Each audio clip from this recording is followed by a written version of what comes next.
Jumpy wanted to be in his own tree. There was no way around it. That woodpecker had to move.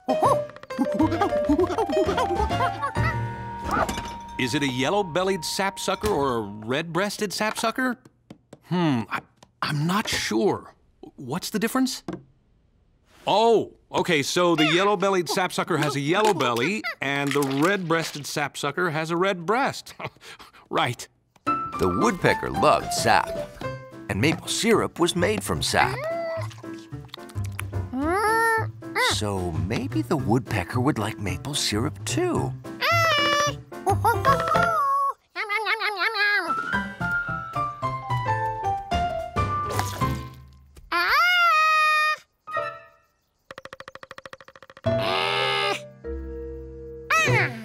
Maybe the syrup was too far away.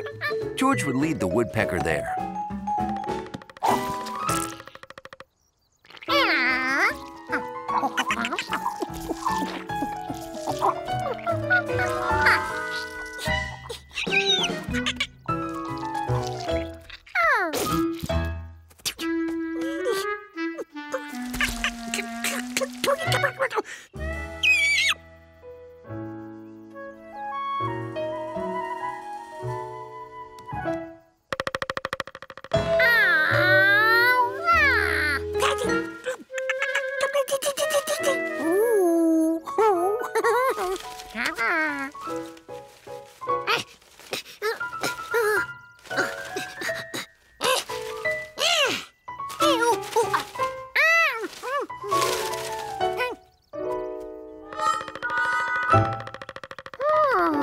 The woodpecker definitely liked sap from Jumpy's tree better than maple syrup.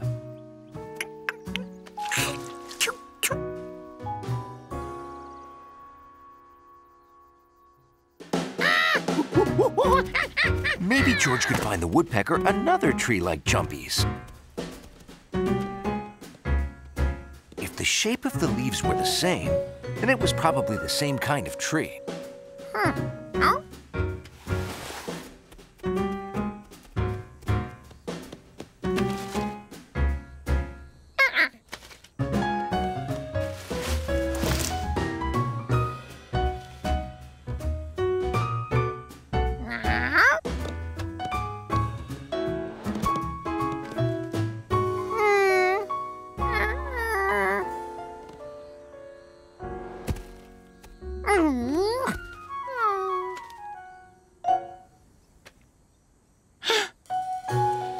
They were the same.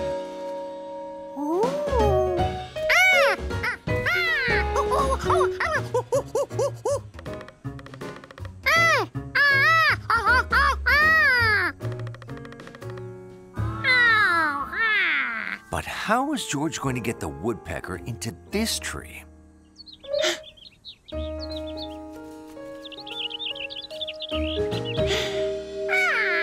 He could call the woodpecker over in bird language.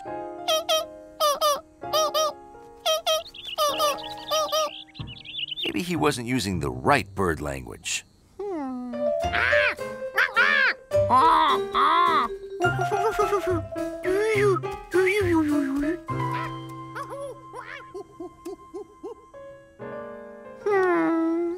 George had no idea what sound to make. He hadn't heard the bird speak. It just went tap, tap, tap.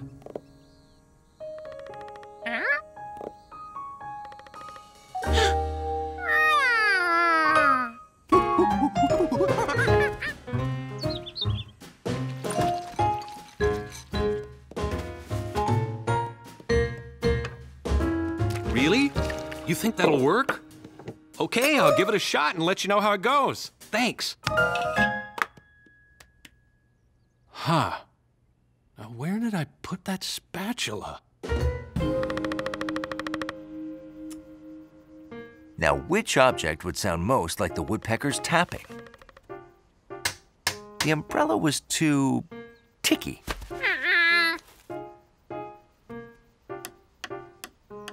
The pencil didn't make a loud enough sound.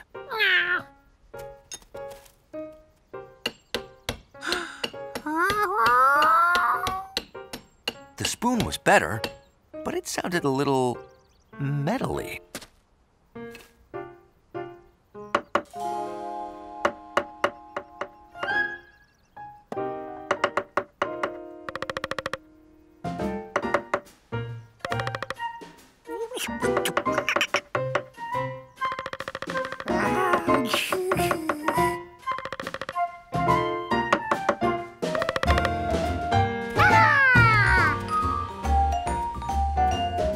George just had to get the woodpecker to try some sweet maple sap.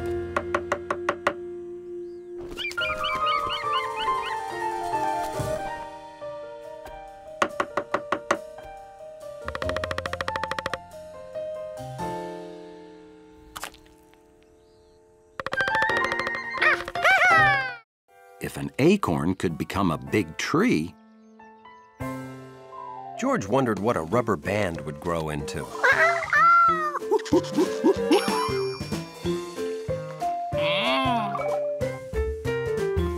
Or a feather.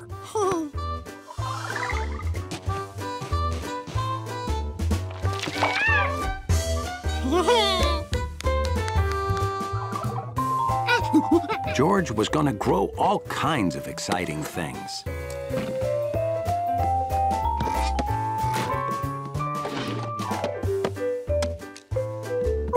The man with the yellow hat hadn't finished his speech.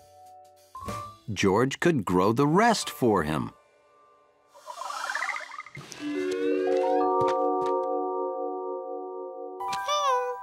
Blah, blah, blah, bleedy, bleed, blue, blah, blah. Thank you. This would be the best speech ever. Hi, have you been just sitting there waiting for me the whole time?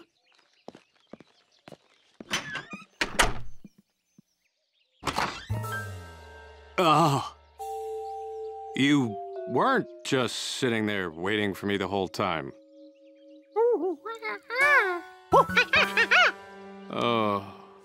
When the man looked like that, it meant George was about to hear a long lecture.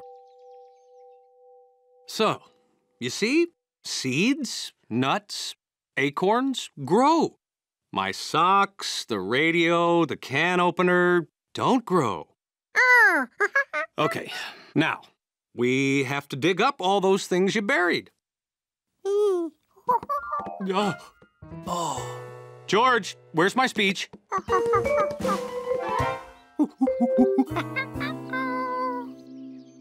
Okay, we have to dig up my speech first. Unlike Jumpy Squirrel, George didn't know how to find what he wanted. Everything smelled like dirt.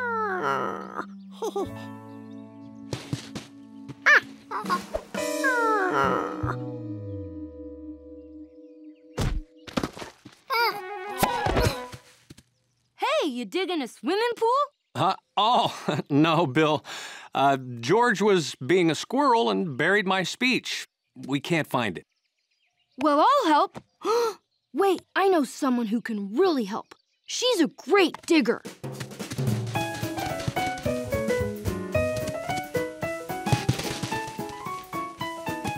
No speech here. Oh, digging a pool there, are you? George buried something and we're trying to find it.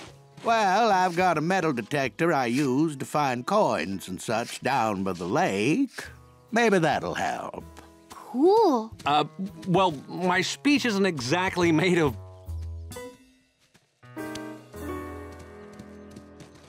Well, no. Ahoy! Maybe it's what you're looking for. No, my speech isn't made of... Ooh! Are they pirate keys? Could be. Maybe to a treasure chest. No, we're not gonna find my speech, and I can't rewrite it in time. I'll just have to skip the tribute.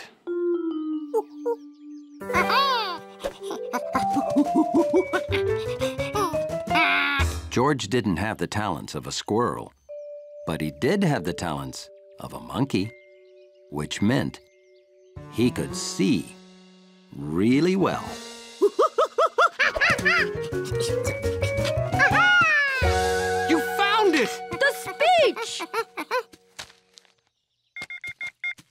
Well, that's not made of metal.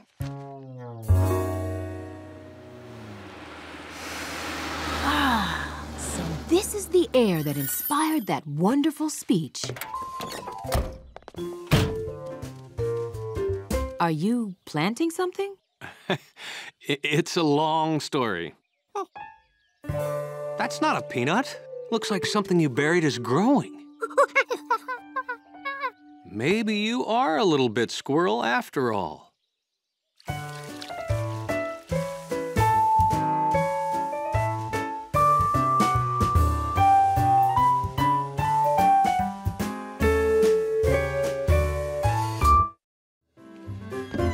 But the quickest way to keep a house warm Say, George. is to keep the doors closed. Ah, much better. The man was right. It was much warmer inside. But outside, it was colder than ever.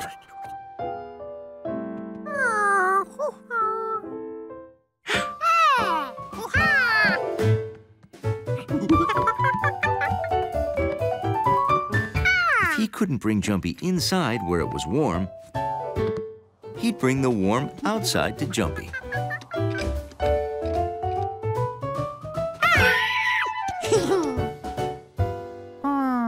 Except trees didn't come with windows to seal.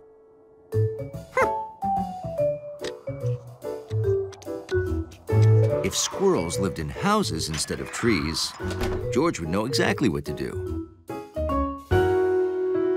And then George saw it. It was the perfect squirrel house. Except it did have a lot of cracks.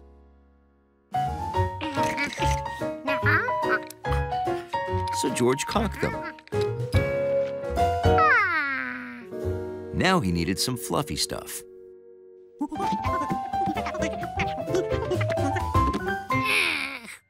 But he was out of fluffy stuff. There we go.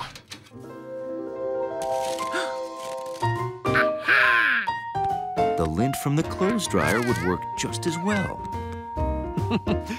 Bye, George.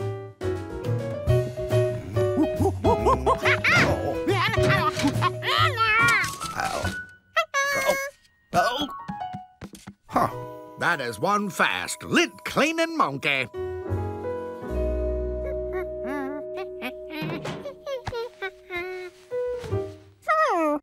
To keep the fluffy stuff stuffed, George needed walls to hold it in place. But where would he find squirrel walls? Cardboard.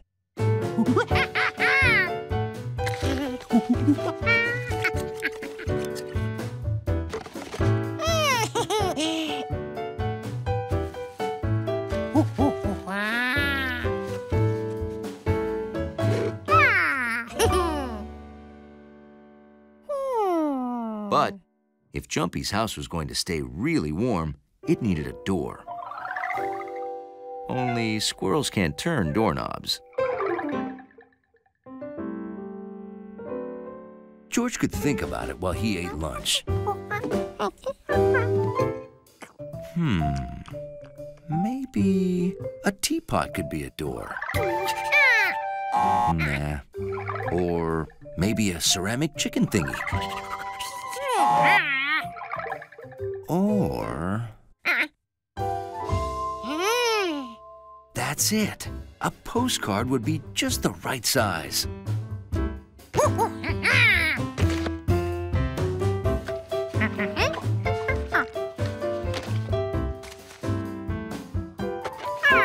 Now that his house was finished, he had to furnish it.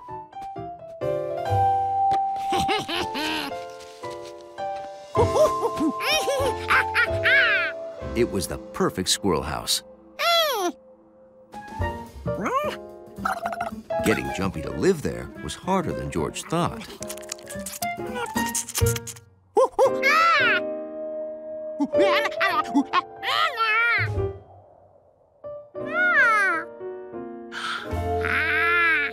His squirrel house was missing one very important thing.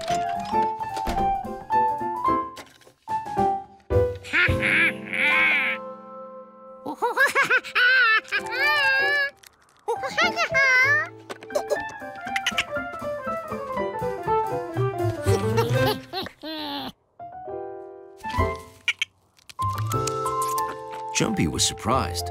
The monkey's place was nice. It was warm and dry. Now everyone would be cozy this winter. This was great. George had never had ducks swim all around him before.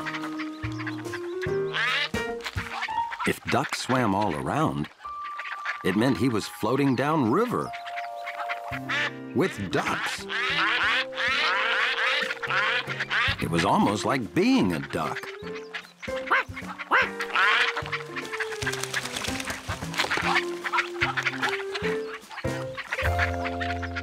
Let's see if the chicks are along the fence. Hey, maybe they squeezed out here.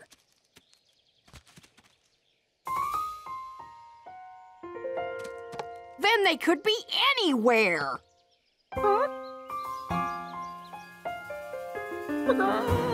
Maybe they'll figure out how to find their way home again. At that very moment, the chicks were trying to find their way home. But they were bad at it. Really bad. And speaking of lost, George was too busy being a duck to notice he was floating away from home. Fast.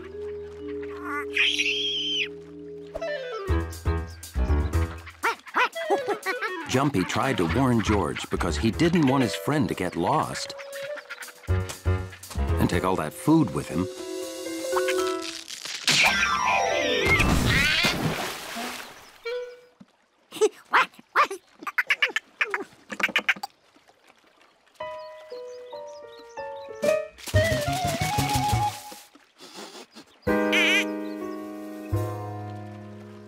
Soon, they were in a place they'd never seen before, which made George curious. Jumpy thought they should jump onto that small boat on the right. Or was it on the left? And it wasn't small. It wasn't even in the river. But Jumpy missed home. Trees, where a squirrel belongs. But the river was moving too fast. The sun was setting fast, which meant time for the ducks to fly home. Right past the big rock that looked like a duck. George realized they should be heading back that way, too.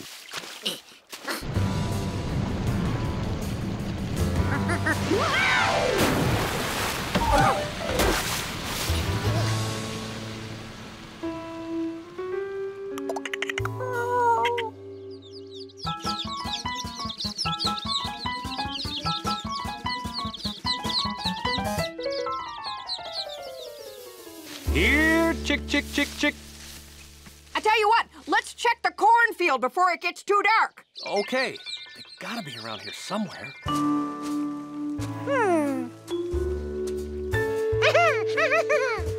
There was the Rinkin silo. The river brought them back home. They weren't lost. All they had to do was stop.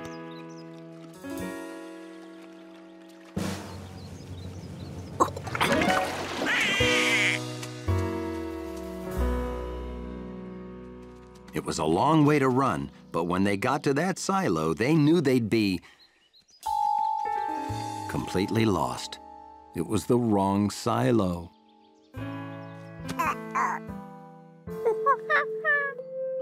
They were now even more lost than the lost chicks. George couldn't even find the river. Nothing looked familiar.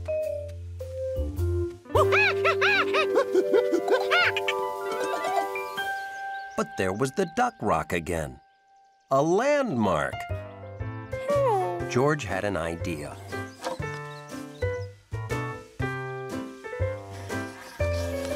They saw the big duck rock. And what else did they pass on the river? The big trees, the boat, and Rinkin's silo. The sun set behind the Rinkin silo. Suddenly, they didn't feel so lost. They ran to that rock